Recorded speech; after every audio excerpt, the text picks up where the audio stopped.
ખેડા જિલ્લા કોંગ્રેસ સમિતિ અને નડિયાદ શહેર કોંગ્રેસ સમિતિના આયોજન હેઠળ આજે નડિયાદના પારસ સર્કલ ખાતે નીટ પરીક્ષામાં થયેલી ગેરરીતિઓ, વિદ્યાર્થીઓ સાથે થયેલા અન્યાય, સતત વધતી મોંઘવારી, ભ્રષ્ટાચાર, બેરોજગારી તેમજ અમૂલદાન અને પશુ આહારના વધતા ભાવોના વિરોધમાં વિરોધ પ્રદર્શન યોજવામાં આવ્યું હતું।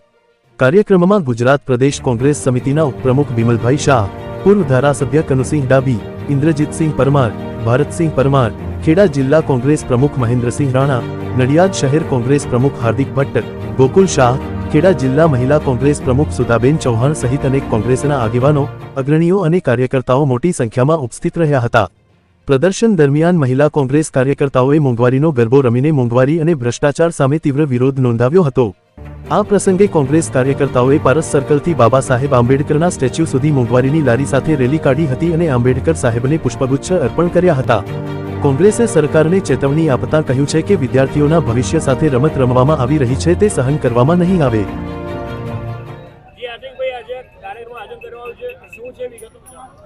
જે રીતના દેશની અંદર મોંઘવારી વધી રહી છે તેની તકલીફ લોકોને પડી રહી છે। જીવન જરૂરિયાત ચલાથી જે ચાલતી વસ્તુઓ છે તે અસહ્ય ભાવ વધારો થઈ રહ્યો છે। બેની જગ્યાએ 20 રૂપિયા ભાવ વધારો થઈ ગયો છે। પેટ્રોલ ડીઝલના ભાવમાં વધારો થઈ રહ્યો છે, જેને લીધે ટ્રાન્સપોર્ટેશન મોંઘું થઈ રહ્યું છે। સ્કૂલમાં જતા બાળકોને તકલીફ પડી રહી છે। રોજબરોજ લોકો અનાજ, શાકભાજી જે ખાઈ રહ્યા છે, ઇવન દૂધ, જે બાળકોને સૌથી જરૂરિયાત વસ્તુ એ દૂધના ભાવમાં પણ વધારો થઈ રહ્યો છે। ઇલેક્ટ્રિસિટીમાં વધારો થઈ રહ્યો છે। ઇવન ગેસથી ચાલતા વ્હીકલોમાં પણ વધારો થયો છે। ટૂંકમાં અસહ્ય મોંઘવારીએ માઝા મૂકી દીધી છે। અને જે વર્ગ, એક એવો વર્ગ છે મધ્યમ પરિવાર કે જેને અત્યારે પોતાનું રોજિંદું જીવન કાઢવું પણ અશક્ય થઈ રહ્યું છે, તેને લીધે અમે લોકો આજે ધરણા પર બેઠા છે। કદાચ અમારા આ પરિસ્થિતિ, આ ધરણાને જોઈને સરકાર ઉપર કશી અસર પડે। આખી ગુજરાતમાં અત્યારે આ રીતે ધરણા ઉપર દરેક ગામે ગામ, દરેક તાલુકે તાલુકે, દરેક જિલ્લાઓમાં કોંગ્રેસ અને વિરોધ પક્ષવાળા બેસી રહ્યા છે કે જેને લીધે સરકાર ઉપર આ મોંઘવારીના ધરણાની અસર પડે અને ભાવ, જે અસહ્ય ભાવ વધારો છે તેની અંદર કાબૂમાં કરવા માટે સરકાર મહેનત કરે। આજરોજ ખેડા જિલ્લા કોંગ્રેસ અને નડિયાદ શહેર કોંગ્રેસ દ્વારા ધરણાનો કાર્યક્રમનું આયોજન કર્યું છે। વર્તમાન પરિસ્થિતિમાં જે રીતે મોંઘવારીએ માઝા મૂકી છે, 2014 પહેલાં યુપીએની સરકાર હતી ત્યારે આ દેશના વડાપ્રધાન જે અત્યારે છે એ મુખ્યમંત્રી હતા અને મુખ્યમંત્રી હતા ત્યારે મોટી મોટી વાતો કરતા હતા અને ખોટી જાહેરાતો કરીને સત્તામાં આવ્યા હતા। અચ્છે દિન લાએગે, અચ્છે દિન લાએગે। આ છે તમારા અચ્છે દિન। પરિસ્થિતિ એવી છે કે ગરીબ અને મધ્યમ વર્ગ પીસાઈ રહ્યો છે, જીવવું એમનું મુશ્કેલ બન્યું છે। પેટ્રોલના ભાવ હોય, રાંધણ ગેસના ભાવ હોય, જીવન જરૂરિયાત ચીજ વસ્તુઓના ભાવ હોય, અને આ ભાવ વધારો એટલો બધો છે કે લોકોની કમરતોડ ભાવ વધારો થઈ રહ્યો છે। નીટની પરીક્ષાનો જે એક્ઝામ છે એના પેપર લીક થઈ રહ્યા છે, અનેક પરીક્ષાઓના પેપર લીક થઈ રહ્યા છે। માતા પિતા પોતાના પેટે પાટા બાંધી અને મોંઘી ફીઓ ભરીને પોતાના બાળકને ઉજ્જવળ ભવિષ્ય થાય એટલા માટે ફીઓ ભરીને મોંઘી સ્કૂલોમાં મૂકે છે અને વિદ્યાર્થીઓ રાત દિવસ ઉજાગરા કરીને વાંચીને મહેનત કરીને પરીક્ષાઓ આપે છે અને આ પરીક્ષાઓ આપ્યા પછી પણ એમની પરીક્ષાઓ રદ થાય એટલે આ સરકારને લાજી મરવું જોઈએ। લાજી મરવાના બદલે એ ગાજે છે।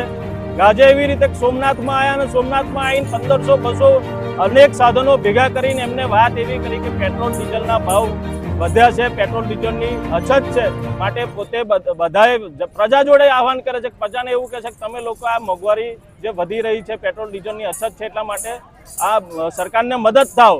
આ નરેન્દ્ર મોદી જ્યારે મુખ્યમંત્રી હતા ત્યારે મોટી મોટી ગાજીની વાતો કરતા હતા અને આઝાદ પ્રજા આગળ ખોળો પાથરી દે છે એટલે એમની સરકાર પૂરેપૂરી રીતે નિષ્ફળ ગઈ છે। ખેડૂતો હેરાન પરેશાન છે। બિયારણના ભાવ હોય, ખાતરોના ભાવ હોય, આ તમામ જગ્યાએ જ્યારે મોંઘવારી વધી રહી છે ત્યારે ખેડા જિલ્લા કોંગ્રેસ અને નડિયાદ શહેર કોંગ્રેસ દ્વારા આજ રોજ નડિયાદ મુકામે મોંઘવારી વિરુદ્ધ ધરણા કાર્યક્રમનું આયોજન કરવામાં આવ્યું। આજે ખેડા જિલ્લા કોંગ્રેસ સમિતિ અને મહિલા કોંગ્રેસ સમિતિ આયોજિત આજે નડિયાદ ખાતે ધરણાનો કાર્યક્રમ રાખવાનો આવ્યો છે। આપને હું કહેવા માંગુ છું કે છેલ્લા 30 વર્ષથી ગુજરાતમાં ભાજપની સરકાર છે અને છેલ્લા 12 વર્ષથી કેન્દ્રમાં પણ ભાજપની સરકાર છે, ત્યારે આપ જોઈ શકો છો કે કૂદકે ને ભૂસકે આજે મોંઘવારી સતત વધી રહી છે। યુવાઓ બેરોજગારી તેમની છીનવી લે છે। મહિલાઓ આજે તેમનું ઘર ચલાવવું એ ખૂબ જ મુશ્કેલ પડી ગયું છે. આજે તમે જોવો છો કે આજે અમે જે પ્રદર્શન કર્યું છે તેમાં ગેસના બોટલો અને બેનને માથે મૂકી અને આજે મોંઘવારીના સંદર્ભમાં ગરબા પણ બહેનોને ગાવા પડ્યા છે. તો ગાંધી અને ગુજરાત, ગાંધી અને સરદારનું આ ગુજરાત છે અને ગાંધીના સરદારને ગુજરાત મોંઘવારી, ભ્રષ્ટાચાર અને ખૂબ જ ભૂમાફિયાઓએ પણ બાજા મૂકી છે. આજે ખેડૂતો તેની ખેતીનો ભાવ જ્યારે તે પાક તૈયાર થાય છે ત્યારે બજારમાં વેચવા નીકળે છે ત્યારે તેની ઉપરના પૂરતા ભાવ મળતા નથી.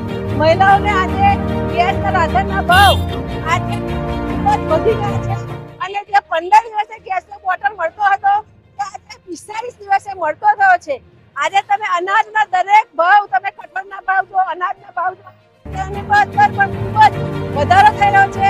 યુવાઓની વાત કરો તો યુવાનો ભણી ગણીને તૈયાર થાય, જ્યારે પરીક્ષા આપવા જાય છે ત્યારે આ સરકારની અંદર 25 વખત પેપરો ફૂટે છે. પણ હું આપના માધ્યમથી એ કહેવા માંગુ છું કે ખરેખર પેપરો ફૂટતા નથી, પણ આ બેરી ગુજરાતની અને કેન્દ્રની સરકાર યુવાઓનું ભવિષ્ય ફોડી રહી છે. ત્યારે વધુ ના કહેતા દરેક ક્ષેત્રની અંદર આ સરકાર તેમના જે નિર્ણયો કરે છે તે નિર્ણયોમાં ફેલ ગઈ છે. અડધી રાત્રે તેઓ નોટબંધી લાવ્યા, અડધી રાત્રે તેઓ જીએસટી લાવ્યા અને લોકડાઉનની અંદર તેમણે લોકોને ઘરની અંદર પૂરી દીધા અને દરેકને દેશની અંદર મોદી અવાજ કરે કે દરેક દેશની અંદર દરેક વ્યક્તિ તેને ઘેર ઘેર દીવા કરે, દરેકને થાળીઓ ખખડાવવાની સૂચના આપી, પણ ખરેખર થાળીઓ ખખડાવી અને તેમણે દેશને પાયમાલી તરફ ધકેલી દીધો છે અને દેશની અંદર ગુંડાગર્દીનું પ્રમાણ વધી રહ્યું છે. ત્યારે આજના સ્પર્શને વધુ ના કહેતા અપેક્ષા રાખીએ કે આવનારા દિવસમાં પબ્લિક આ સરકારને ધરમૂળથી ઘર ભેગી કરે. જય હિન્દ, જય ભારત.